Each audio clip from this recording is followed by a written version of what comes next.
If you use Cursor AI and you want to keep your browsing safer while the agent is working, this quick setting is one you definitely want to know about. In this video, I'm going to show you how to enable browser protection in Cursor AI step by step, so your AI agent has an extra layer of safety when it's navigating websites, researching documentation, or testing your local app. If this tutorial helps you out, make sure to hit the like button and subscribe for more simple software guides just like this. Alright, let's jump in.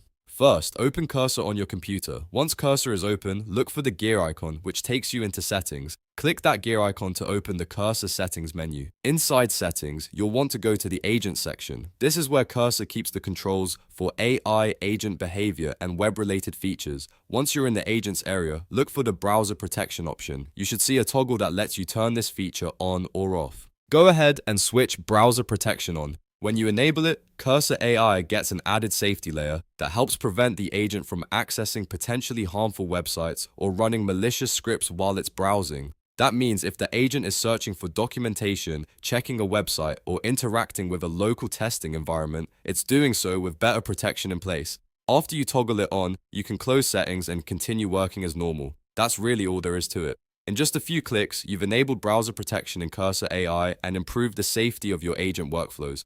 This is a simple setting, but it can make a big difference if you use Cursor regularly for web research, coding assistance, or local app testing. If you found this video useful, please give it a like, subscribe to the channel, and turn on notifications so you don't miss the next quick tutorial. Thanks for watching, and I'll see you in the next one.